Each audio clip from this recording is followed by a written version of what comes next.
Let's move on to playoff number 4. India, the next factory of the world. Oh, absolutely. As the world shifts its focus away from China, India is emerging as the next big manufacturing hub.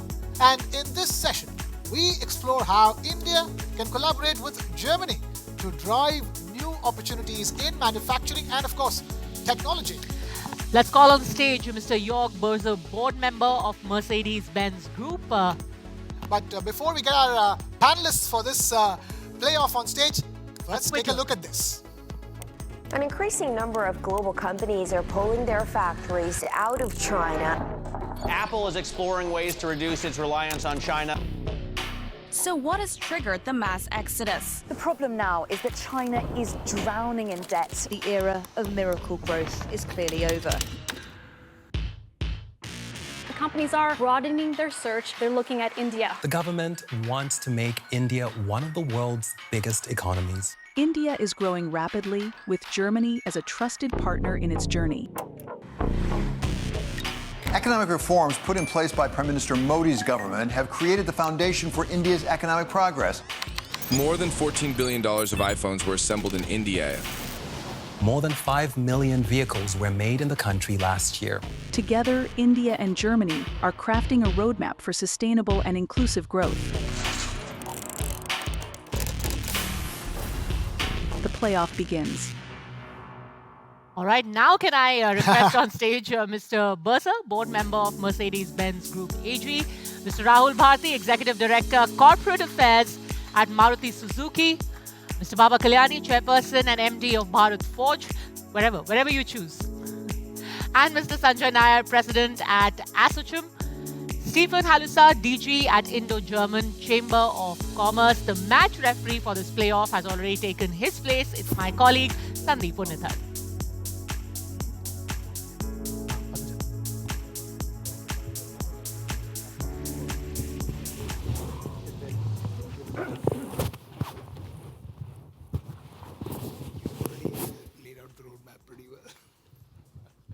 Good afternoon, ladies and gentlemen.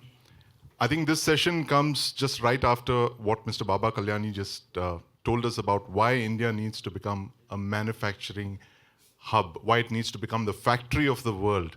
And he spoke something very interesting. He said India needs to become a product nation. Now, I have a product right here. This is a haversack that I've had with me for 14 years. It's a German haversack. If this was a person, in about 4 years' time, it could have voting rights. It's got another 10 years of life in it, I think. That's one product. Another product is, I went to school with someone whose father brought the first German submarines to India 4 decades ago. And a few years back, he became the captain of one of our first French-built submarines, and he pulled his submarine up next to his dad's old submarine, which is still going strong, and it's got another 10, 15 years of life in it. So that's German products for you. I want to start by asking Mr. Kalyani this, to take off from where you left in your address. What does India need to really do to become a product nation? That's the first thing that jumped out at me. A factory of the world, but also a product nation. Well, you know, if you trace the history of any country, trace the history of Germany for the last more than 100 years. Germany was a product nation even 100 years ago. They had many businesses that were making all kinds of things. They had metals business, steel business, armament business, am I right? Of course, the automobile was just starting, growing. But for a product nation, you need 3 major ingredients. Number 1, you need first people who have ambition, who have passion to make things happen. You need availability of material resources, whether it's in the old days, it used to be minerals, iron ore, water, shipping area, etc. And third, of course, you need a market for that, a growing market. I think we have all this. The problem in India largely has been that for almost 60 odd years, we kind of drifted after independence into a direction, or even directionless, I would call, of trying to follow some philosophy that we didn't even understand, central planning or whatever it was. And of course now with Prime Minister Modi, we've been able to correct most of these things and get the mojo back in India's entrepreneurship. Get the mojo back in India's entrepreneurship. Indeed, and we've seen a kind of focus on manufacturing that we haven't seen in decades, as you mentioned, Mr. Kalyani. But I want to talk about another product which Aspirational India really looks forward to. And people who haven't factored Aspirational India into their business plans have seen cheap car dreams being ground into the dust. I'm sure all of you have known the story of the Tata Nano, the great car, but unfortunately, it was sold as a cheap car and possibly one of the reasons why it flopped. Every Indian wants a 3-point star in their lives. Jörg, what are your plans for India? Mercedes. It's good to hear that every Indian wants to have a 3-pointed star. That means a huge market. I think one of the most important topics we just mentioned, and Baba Kalyani mentioned, which I admire him because he is not only a pioneer in India for manufacturing industry, but also a pioneer, as we heard, for expanding business to Germany and participate also in the German automotive industry. But what is most important is market. We are in India since 30 years. Since 30 years we're producing in India, and 20 years ago I was honored to visit and first met Baba Kalyani in his forging facility. We, as a car company which is not producing cheap cars, but luxury cars, we need a market to expand. And if you just look at how we expanded our facilities around the world, there was always first a local market in Germany, that's our heritage, but also in the US, also in China, also in South Africa. Everywhere where we have manufacturing factories, plants, there was first a local market. The market was developing, and then the next step was basically also exporting and producing it for other markets. So that's what we want to do as well in India. We would like to, and we target for expansion at the local market, and then let's see what happens. Yeah? So if I look back the last 30 years with our manufacturing in India, yes, it was first a very small factory, which followed the traditional Mercedes production system, and now what it's developing together with our R&D facility, which we have in Bangalore with more than 10,000 colleagues in R&D, to the powerhouse of digitalization and manufacturing. We basically writing chatbots in Bangalore, we're using them in Pune, and then we're expanding it to our production network. And this is, I would add a fourth topic, innovation. Innovation coming from India for production industry, for production processes, and this makes us confident that the market in India is really developing, also in a segment where we are building cars in. The market in India is developing for sure, but there's a gentleman to your left who's smiling all-knowingly because he's got plans for not just India, but for the rest of the world. Rahul, tell us Maruti Suzuki's plans for the world. Make in India, make for the world. What is Maruti Suzuki planning right now? Sure. I think I'll start from where Mr. Baba Kalyani left. The kind of aspiration we have for growth from, let's say, today till 2047, whether it is for Viksit Bharat or it is for our own enterprises, that ambition cannot be satisfied by the domestic market demand growth alone. We've done the numbers. So we need a larger share of the global trade. And why not? India currently has less than 2% of share of the global trade. There is every reason why we can take a much larger share and participate in the global value chain. The reason is that the manufacturing sector has been rightly identified as the single largest lever for economic growth for India, from a developing country to a developed country.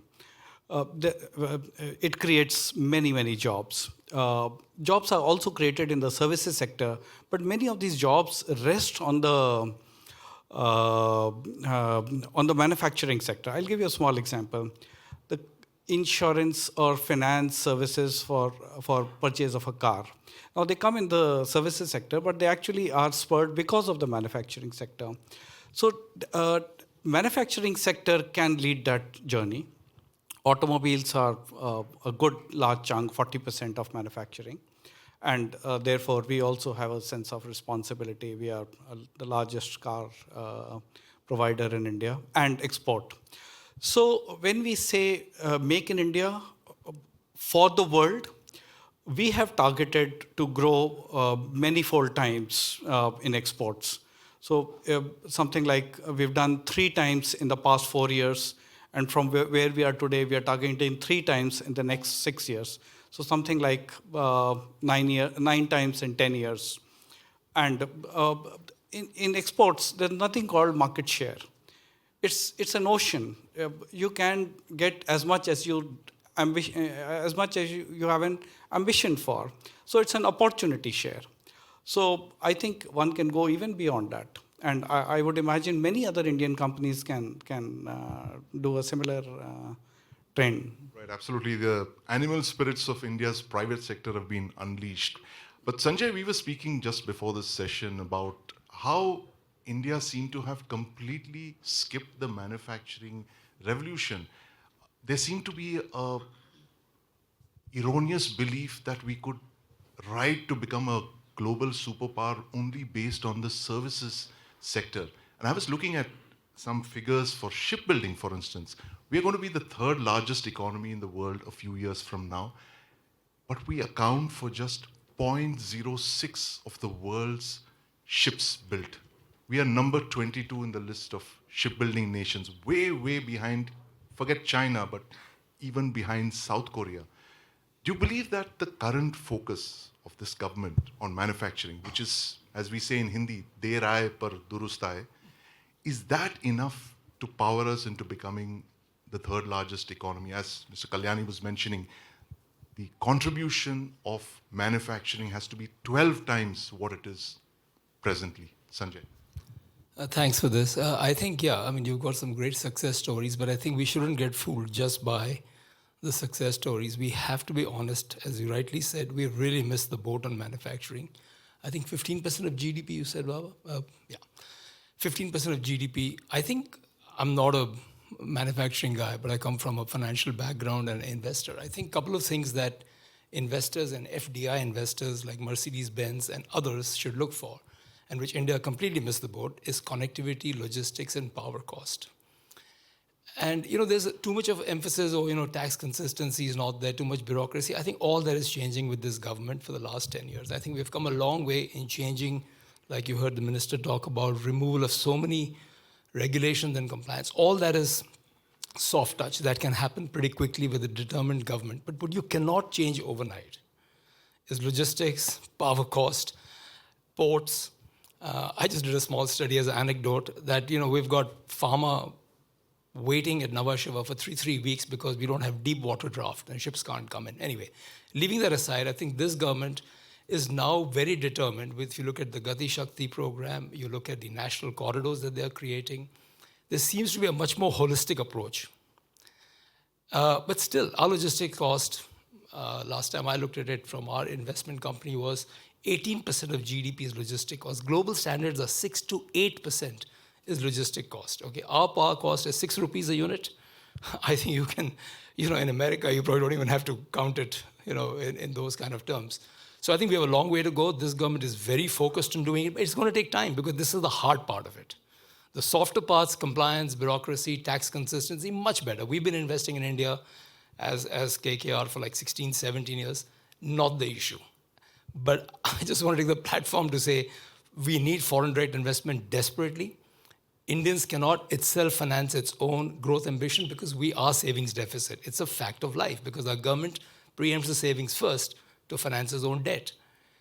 But to welcome foreigners to come there, you need to have a conducive environment, which I think we have. We have a pretty good red carpet there.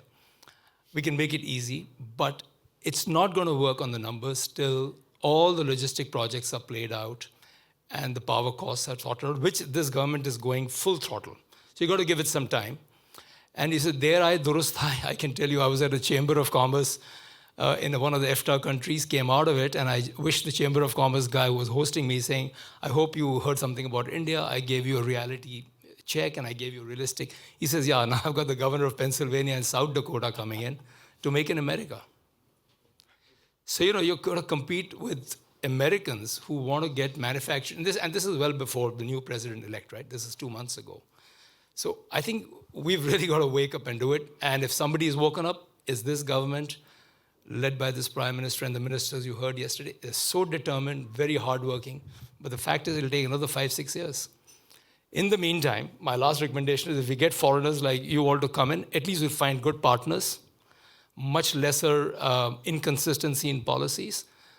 And I'm talking more like a private equity guy, unfortunately. But the fact is, you'll have more predictable returns if you get good partners to start with. Then you can become more independent when you feel confident. So I think that's the way to go about this. And that's what I've been pitching for the last couple of months on the road. For the benefit of our hosts here, it's Der Aaye Durust Aaye means better late than never. It's taken a while to come, but finally it's arrived. And that is how we reacted to Chancellor Olaf Scholz when he came to Delhi, Stefan. The German government brought out a very interesting document, a 32-page document called Focus on India. I haven't seen this kind of a country-focused approach that any other country has brought out. I mean, Germany has taken its time to come to India, if I can say that. But now it seems that it's firing on all cylinders. It sees India as the next big hope when 2 other countries have disappointed you in the past. I can mention cheap gas and manufacturing. But that comes with baggage, as we've noticed, right? Now, what is it that you really need to get Germany and India to build this bridge that the minister mentioned here? How to turn this bridge into a physical bridge, like a gas pipeline, but a stronger one?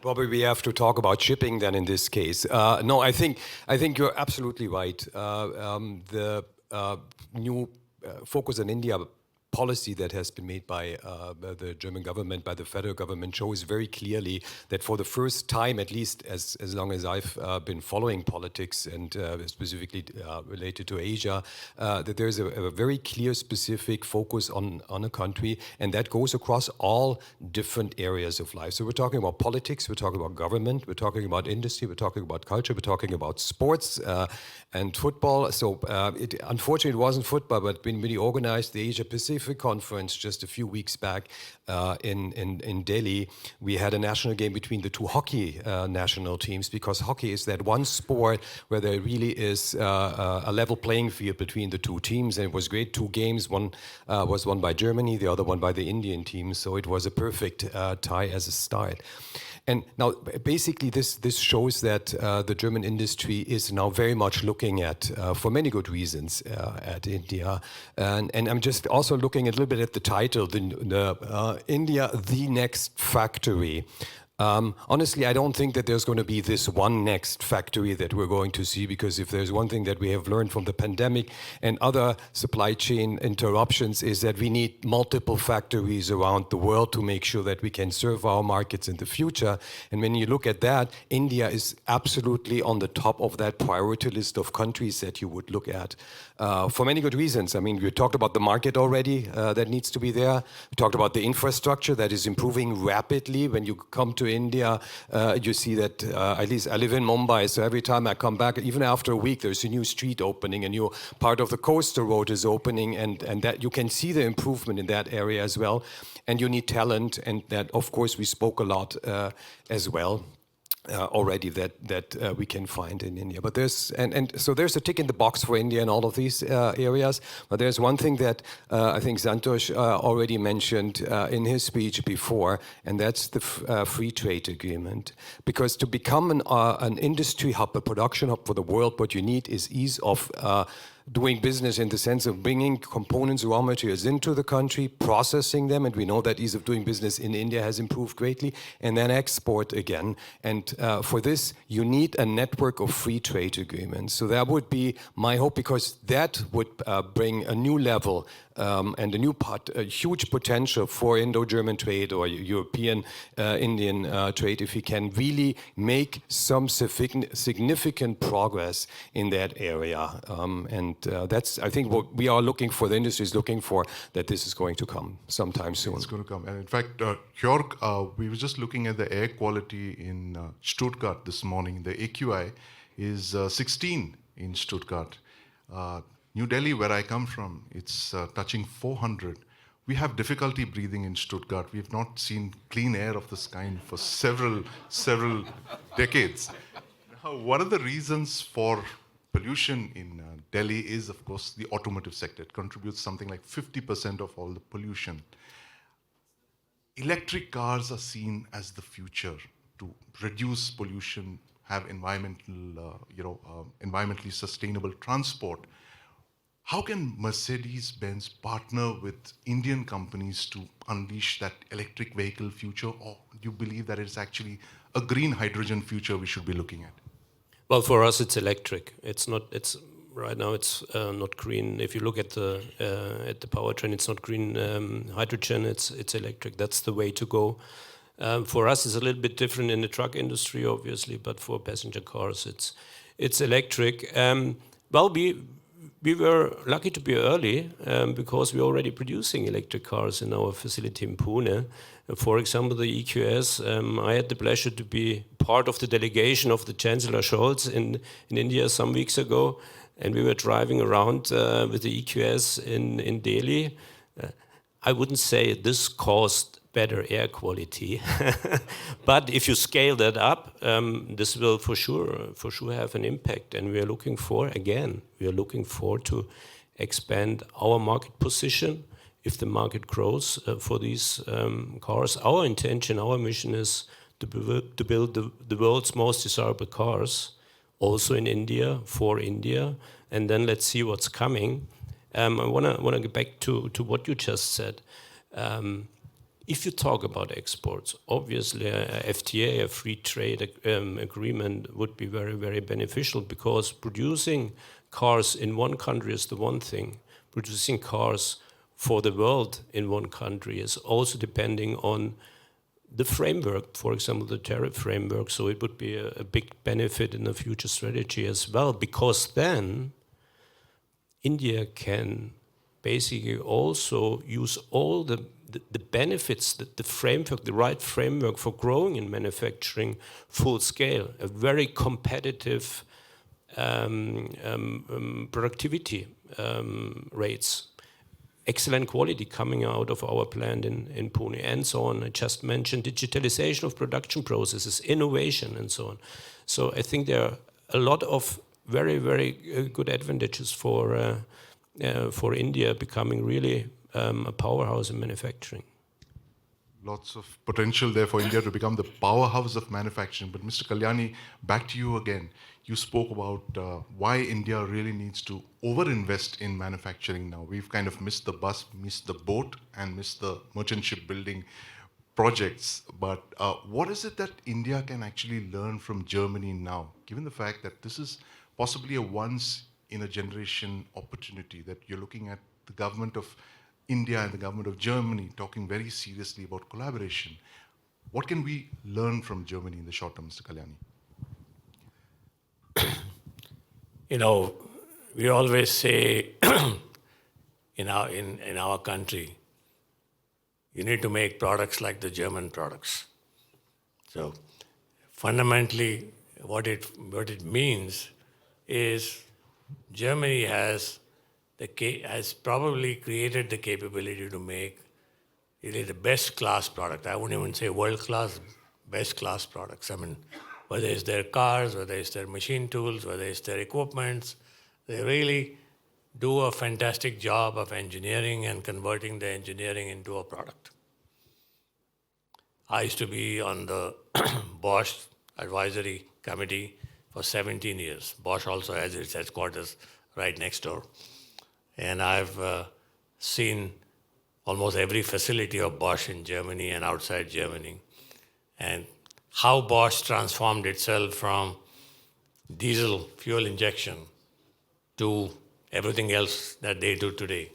It's just amazing. Now that's what Germany can do. It can teach us how to do this transformation, how to do this transition.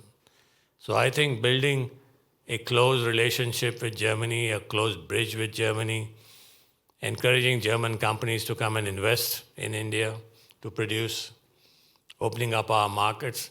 And what Mr. Burzer says, yeah, we need to have some kind of trade agreement with Germany and with the EU. Only my precaution, one word of caution is we need to be very careful that China doesn't use it to dump products into India and get us out of business. As I recall a certain conversation in a train compartment in New Delhi about a month ago. Thank you very much, Mr. Kalyani, for putting that into perspective. Thank you, gentlemen, for your thoughts and views. You've actually captured a German word, if I may use that, zeitgeist. You've captured the zeitgeist of 2024, India, Germany, the partnership that could power the next factory of the world. Thank you very much for joining us. Thanks. Thank you.